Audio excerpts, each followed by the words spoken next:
Mahalakshmi jewellers, gold hub, main road, Gulbarga.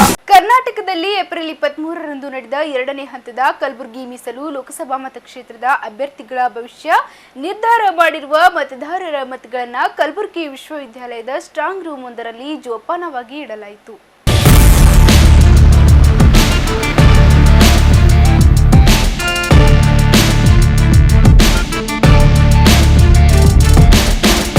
Lok Sabha ಮತಕ್ಷೇತ್ರದ 12 ಅಭ್ಯರ್ಥಿಗಳ ಭವಿಷ್ಯ ನಿರ್ಧಾರವಾಗಲಿರುವ ಮತಪೆಟ್ಟಿಗೆಗಳನ್ನು ಕಲಬುರಗಿ ವಿಶ್ವವಿದ್ಯಾಲಯದ ಸ್ಟ್ರಾಂಗ್ ರೂಮ್ನಲ್ಲಿ ಜೋಪಾನವಾಗಿ ಇಡಲಾಗಿದ್ದು, ಇದಕ್ಕೆ ಸಂಬಂಧಪಟ್ಟಂತೆ ಪೊಲೀಸ್ ಬಿಗಿ ಬಂದೋಬಸ್ತ್ ವ್ಯವಸ್ಥೆ ಕೂಡ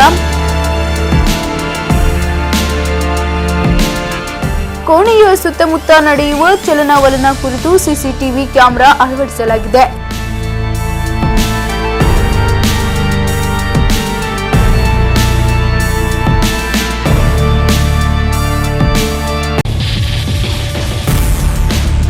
ದೇವಾನಂದ್ ಸ್ಯಾರಿ ಸೆಂಟರ್, ಕಾಮತ್ ಹೋಟೆಲ್ ಹಿಂದುಗಡೆ, ಸೂಪರ್ ಮಾರ್ಕೆಟ್, ಕಲಬುರಗಿ.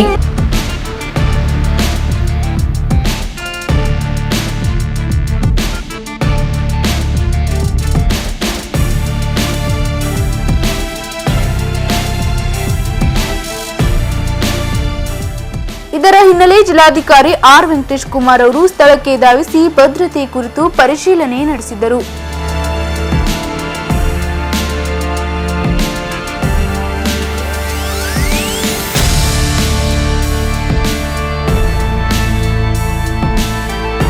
ಲಗೇಜ್ ಶಾಪಿ, ವಿವಿ ಸಂಘ ಶಾಪಿಂಗ್ ಕಾಂಪ್ಲೆಕ್ಸ್, ವೆಟರ್ನರಿ ಆಸ್ಪತ್ರೆ ಎದುರುಗಡೆ, Gulbarga. Shekinah Baptist Academy near PND quarters, Old Javagi Road, Kalburgi.